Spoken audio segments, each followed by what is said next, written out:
Well, I'd like to welcome Marti Evans to the show today. She is absolutely a sales pro, and I think you're going to get a lot out of this conversation with Marti. But first, let me share with you a little bit about her. Marti Evans came from a technical background and has been in technical sales for several decades, selling large enterprise, highly complex solutions, from infrastructure to apps to BI to cloud. And she's done that for IBM, Microsoft, and SAP. While mastering the science of sales methodologies early on when she advanced to sales leadership positions, she recognized that the secret sauce of what separated the good from the great salespeople was authentic human one-to-one interactions. As a sales performance coach for individuals and teams, Marti helps everyone keep their eye on humanizing their sales process. Well, welcome to the show, Marti. Oh, it's a pleasure to be here, Michael. I've been looking forward to this. Likewise, me too. We've known each other for some time, but I haven't had the chance to actually interview you and ask you some questions to learn about your expertise and wisdom to help the viewers of our channel. So I can't wait to ask you some of these questions. So if it's all right, I'm just going to go ahead and begin. Absolutely. Let's go. All right. Well, here's my first question. Do you think women have any advantages over men when it comes to sales? They do, but I think it's also important to be clear that men also do have advantages, and they're different advantages. So I think it's a matter of really being cognizant of the advantages that each person, male or female, brings to the table, and then what do you need to work on.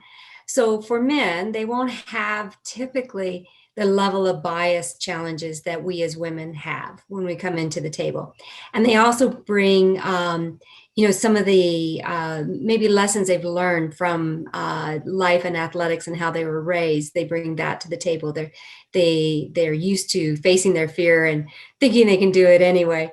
Whereas women, what we bring is that human element and that ability to be very authentic and relatable with their clients. However, we may lack a little bit in our own self-belief. Do we belong there? Can we hold our own with a male CEO or a male CXO or even an SVP or even a VP? And so we have to work on those pieces. On the other side of that, men will have to work on the human side of the relationships that they build a little bit more.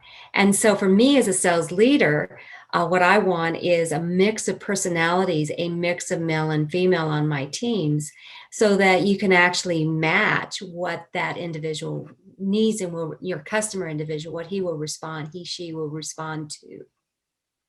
Oh, very good. Yeah, we've talked a lot about the need for humanness and empathy and being authentic in the sales process. And I think you've touched on some of those inherent qualities that women can bring to sales and that men sometimes have to learn. I certainly don't want to believe that all men don't have those qualities, but sometimes we see that in sales for sure. Mm-hmm. All right. Well, let me ask you the next question. What are some of the good habits that you have adopted to be successful? Right. So when I think about good habits, first and foremost is maintaining your state, positive mental attitude, being able to, have that positive self-talk going on and being very intentional about that.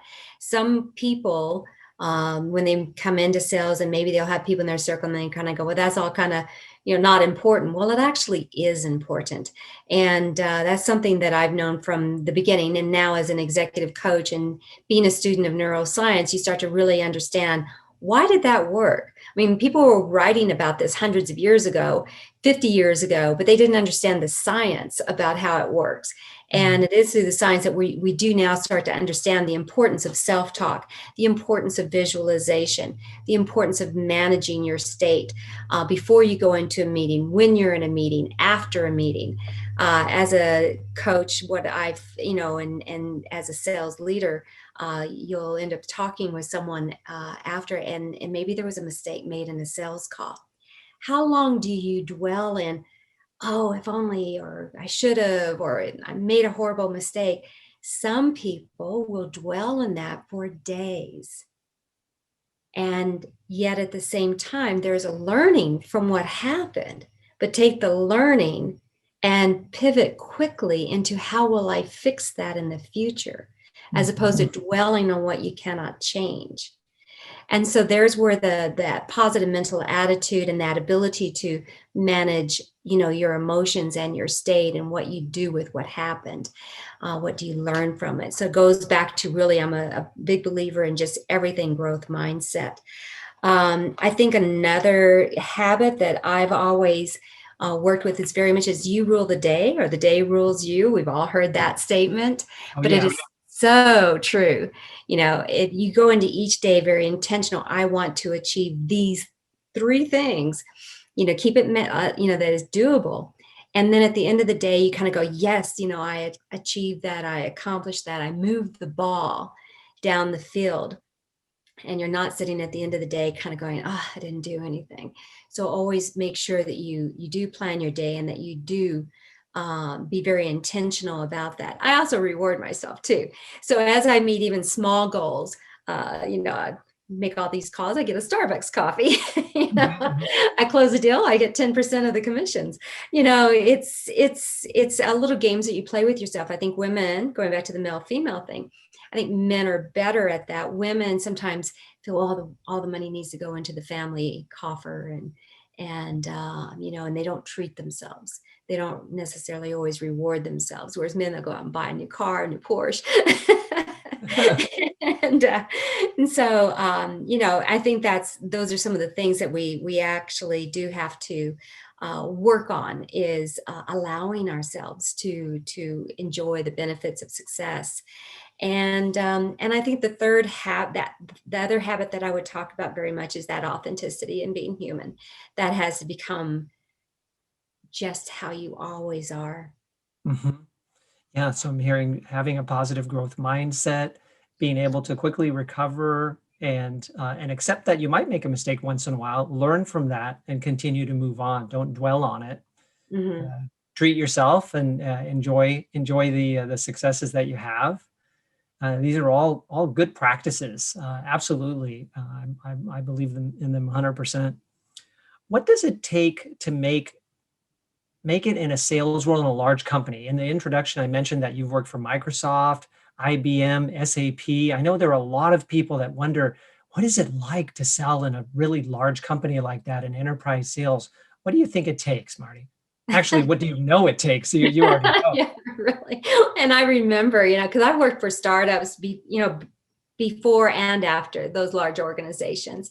But I remember specifically, I had been working for $1 billion IT services organization and had done some really cool things, really great things, and really helped that organization in so many ways. I thought, well, if I can do that for $1 billion organization, what could I do for a $50 billion organization? Because IBM had taken note, because I had been in some pursuits against them and had won. And so Mm. then they're like, who is this person? How did she do that? And so I got on their radar screen and they offered me a job, and went, wow, cool. If I can do that for $1 billion company, what can I do with a 50 billion? Well, it's a different game when you get inside those very large organizations. But what I also went there is, I said, well, either I'm going to be successful inside this really big organization, or I'm going to learn why, kind of their warts and what they don't do well. Either way, I'm going to learn something. I'm either going to thrive or not.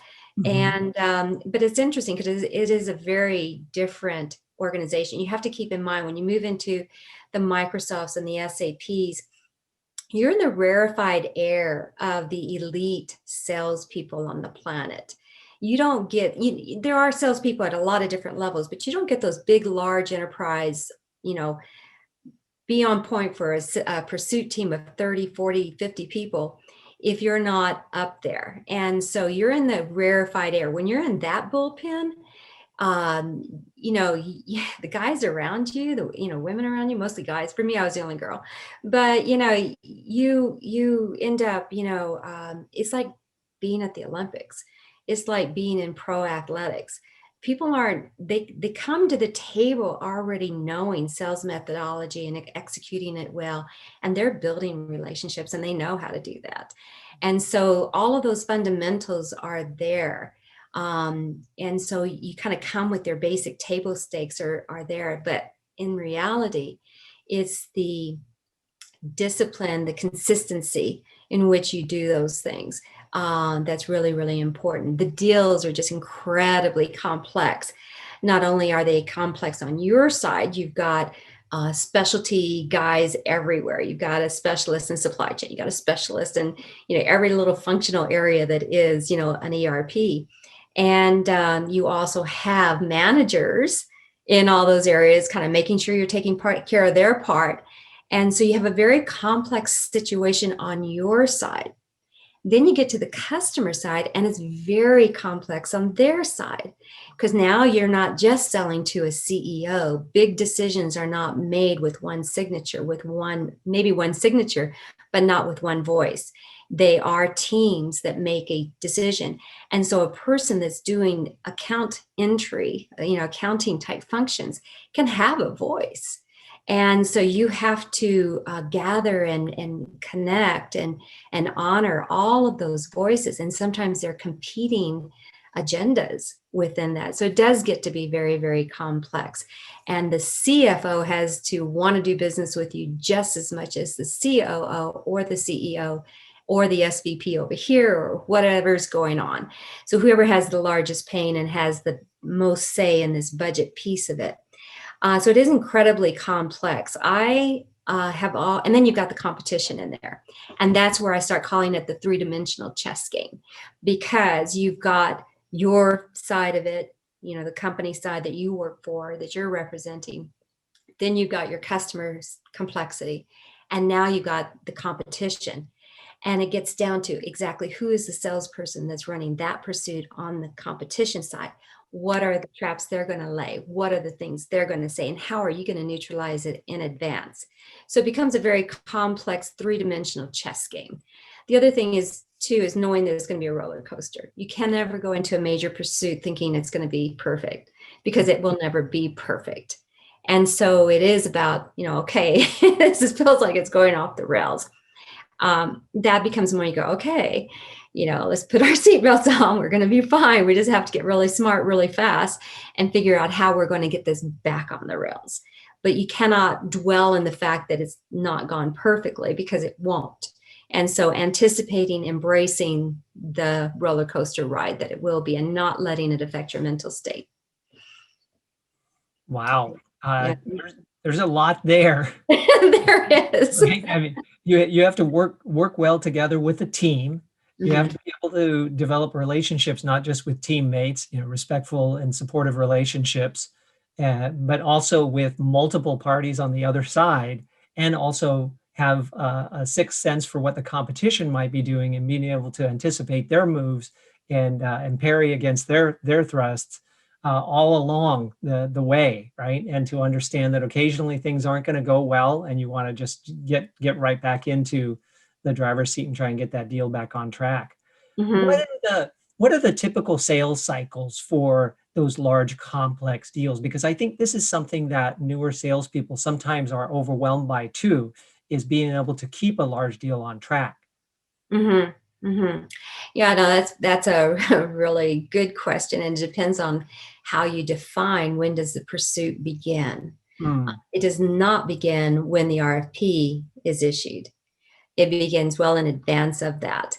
And so that's so if you look at it from that perspective, yes, you are in there having conversations and, trying to get the right people and understand the importance of getting control of their data to make decisions for their business. I'm talking ERP. I mean, any solution has a different conversation point. Sure. And but that decision by someone at the right combination of people at the right executive level to make that decision, this is something that we need to do, and we need to put $100 million into the budget for next year. Because you're not going to just all of a sudden decide you're going to spend $100 million. It's got to be planned. So then it gets into the budget. Then an RFP comes out, and then the pursuit begins at that point in earnest. And from that point, by the time the RFP goes out, it comes back in, and then they have all the demo days and multiple demo days. And you go through that entire process. You can be a year, and sometimes longer, sometimes less, but it has to get into the budget or it's not going to happen. Right. Wow. Could be a year. That requires extreme patience, and as you mentioned earlier, discipline and It does. yeah, and positive mindset just to stay positive throughout that process.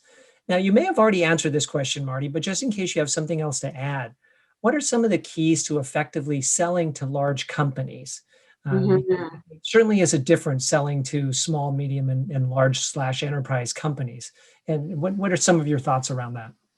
Right. And I, I did focus on the very large pursuits there. And I do want to say that, when you're doing a medium or a smaller pursuit, all of these things still apply. It just gets compressed. Mm, And instead of these very long cycles, it becomes a shorter cycle. But all of the bases that you have to cover and all of the things you need to do are all there. They're all the same. It's just maybe instead of having to build relationships with 30 people, you're building relationships with 3 people or maybe one. And maybe the pursuit, instead of being a year and a half, is 90 days. But what is still all the same stuff. So I don't think there's really because I've done all of those things both before and after, and it is really just comes down to the same fundamentals, which I think is what this brings us to, which is exactly what your question. You need, I think, first and foremost, is always think like the CEO of the company that you're selling to. And what is the problem for that business? How do you, as a salesperson in an organization that you're representing a product solution from, how do you impact their bottom line? And given that they're publicly traded, how their shares trade in the stock market. If you're not impacting their profitability, you are not, that you've got to really think about that. Is it going to differentiate them in the marketplace from their competition? Is it going to bring down their costs? Is it going to increase their revenues? So you really need to think in terms of business and the CEO. And if you're not selling at the CEO level, knowing that your VP is mandated by his CEO to improve this area, you're still doing that. So you still need to think about profit at the end of the day, and how are you impacting the business. And I think knowing your competition is really, really important, mhm. because your pursuit message has to not only deal with what you can do for their business, but how you can differentiate yourself from the competition in that arena. And so I think it's very, very critical to be very astute on what it is that your competition will be saying and how will you differentiate. If you're just a me too, then you're going to get into the price battle. You have to differentiate yourself in some way, and your message has to be consistent. And 2 to 3 points that's where doing the pursuit strategy and having those 3 messages and really being mindful about hitting those over and over again. And if you choose the wrong 3 messages, you're probably not going to be successful. So a lot of forethought up front. And then I think the other thing that I've always relied on is reducing confusion, bringing comfort, taking uncertainty and doubt out of the process. Whether that's uncertainty and doubt about the solution, uncertainty and doubt around the implementation of the solution. That can be where some of the bigger fears are. Giving them comfort that your implementation team culturally is going to match their implementation team, and that this is going to be hard, but it's going to be doable, and that you're in this together to bring this success to the company, and so their company. And so it is about reducing the confusion and the chaos, to be very simplistic in your messaging. I think that is really, really important. And of course, the biggest thing there too is, again, being very authentically human and building those relationships every step of the way. That there's a saying that your customer does not care about you until they know you care about them. And you have to make sure that that base is covered. Marty, you have had success over years and years and years. And I believe that Success long term is built on positive relationships that you can't constantly have to churn through customers and always get a new customer. That long-term success is built on lasting relationships and having customers buy from you again. So my Mm. question is, how do you maintain relationships with clients? Yeah, that's an excellent question, Michael. And one of the things we know too is that our customers may be at company X this year and they'll be at company Y next year. And so Mhm. those relationships actually will move and you need to maintain those connections with them. Sure. And I think those connections are just, built through being in the trenches. The good, the bad, and the ugly of going from the sale to through to the implementation through to the success of a solution within their organization. Nothing is ever going to go smoothly. You know that up front. How you manage those things is really going to be where the relationship is built. And so through that, you can have to have those tough, honest conversations with your client when something goes wrong. Have them. Don't be afraid to have them because that's where, when you pull through that vulnerable state of, this isn't right, this has not gone well, you're being honest. And when you're being honest, then you build trust. And when you build trust, as we've said, goes to collaboration. And collaboration then is where, really great things happen. So embrace those, but know that you're going to build a lasting relationship with that individual or individuals that you've had to be honest with. And then that will transcend both time and the organizations that they're with you, and you'll be able to move those forward. On my sales team, I'm always challenging them. How well do they really know what the customer cares about, both professionally? What does success look like for that person? But personally, what's important to them personally, and so that you can find those moments and create those opportunities to get to know them deeper on those levels. Going back to an earlier question where you said you need to put yourself in their mind and understand, what does success mean to them, and also knowing what's important to them personally, and being able to manage both aspects of that relationship, the personal relationship and the professional relationship, is important. All right. Well, I'm down to my final question, Marty, that we'd like to extract from your years of wisdom. What are 2 or 3 tips that anyone can use to improve their sales effectiveness? Yeah, I think we've said it a couple of times through this interview, and I hope it comes across because I think this is the most important. Is just slow down, pause, and be human. Mm, Uh, don't miss that base. We sometimes, as I've worked with salespeople, they'll come and go, okay, I did my discovery call and, and I've got that box ticked off and I sent them an email and I'm trying to get them back to the table. And, they're kind of trying to methodically go through the sales methodology, which you have to do, sure. but it's having that human connection that will help you to get that next meeting, that will help you to be able to progress the pursuit. And so in that very first meeting, in that discovery call, when the relationship is very new and very you don't know each other, look for ways to establish human connection, but it cannot come across as contrived. And that's the hard part. And Mhm. maybe that's the part where women are just a little bit more astute. If you come in and go, well, how are you doing? And how's the weather in Boston? I see the weather in Boston is cold. It it's not going to be authentic. But as you move through, and she says something about, my kid just came in on a Zoom call and they're doing their homework, and then you say, well, yeah, so how's that going? Having the kids at home and trying to do, it's horrible. Yeah, I said, I'm hearing that from everybody. It's just, and you just have to find, it's one of those Luke Skywalker, let the force be with you moments. You know? You just have to find them.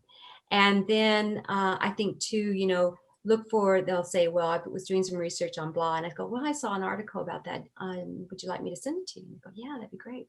Well, make sure you send it, because that's an opportunity to show that your word is your bond. I Mm. will, if I've said something, I will send it. It's such a simple thing. And there's no connection to that to a final yes and a contract and a signature. Technically, there's not. But in reality and neuroscience wise, there is, because you've proven trustworthy. And when you've done that, now you open up the relationship to more trust and more collaboration and more success.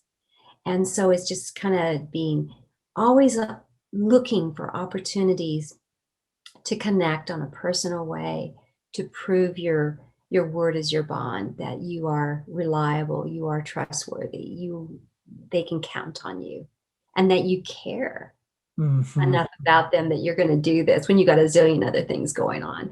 I've sent, somebody said, well, we're looking for a house, and I go, oh, have you looked at, this? Let me, I'll send you, something on a house. It has nothing to do with the solution that I'm presenting to them or working with them on. But I've helped them out with their kids, or helped them out with their home, or helped them out with a great restaurant to go to. Whatever that is, it's just moving beyond the niceties of how's the weather. Yeah. And another one that comes to mind is getting really good at powerful questions. Really good at powerful questions. And you hit it when the customer goes, wow, that's a good question. Let me think about that. Right. And now you've really taken the client deep into, well, what happens if you don't solve this problem? I mean, that's a simple level of it. It's got to go deeper than that. But, when you're asking that question, you've been doing this, this, and this, and now you want to do this, this, and this, well, what's really going to change? And so finding those powerful questions that are really thought-provoking for your client. And when you take him a layer deeper, there's a perception and a belief and a truth that you actually understand his business better. And when they believe you understand their business better, that starts to build, again, a connection and trust and collaboration forward. And then I think another piece is getting really good at storytelling. But those are topics all on their own, both of those. Mhm. Thought, kind of doing powerful questions, and also, doing storytelling, making it really relatable, and not making it well, my story is, you got to be, again, a little more subtle, and, Sure. and figure out the nuanced way to weave it into the conversation. Someone goes, wow, that's really cool. Wow. Okay. So there's a lot there. I want to try and synopsize it a little bit. We talked about the theme of building trust, and you build trust through being authentic, by managing difficult conversations, by showing that you truly do care about them, not just as a potential customer, but as a person, even going beyond the professional interaction, helping them in some personal way. I really like that. I think that's a way of differentiating yourself and showing that even in a busy world, which we're all in right now, we're busy and stressed at the same time, which makes this year and last year very unique. Being able to step out of that and still show caring for someone in a personal way, I think really differentiates you from your competition, and shows that you are slowing down, as you mentioned earlier. Slow down, pause, and think about what's really going on here. So I really like some of these ideas here, to just be more effective, by following some of these ideas that Marty has shared, and listen to this all over again, and take another page of notes, that you can apply to your own sales world. Well, Marty, thank you very much for your generous sharing of wisdom and experience with us today. How can someone reach out to you, Marty, if they wanted to learn more about you as a sales performance coach? What should they do? I'm honored, in reality, totally honored that you've asked me to come in here today and to have this conversation. But yeah, Marti Evans, Marti. Evans, LinkedIn is one place. I do have a website, which is www.leapdialogues.com, and logs is Logues. So that gets kind of complicated, but that's my website for sales performance coaching. But there's just so much here. And I'm at this, I love giving back to younger people, helping them to figure things out quicker, faster, better than myself. It took a few years. Well, you've certainly arrived, Marty, and I appreciate that you are savoring your success along the way. So we're going to consider this a wrap, and I'll thank you once again. Thanks for being with us. Well, thank you, Michael.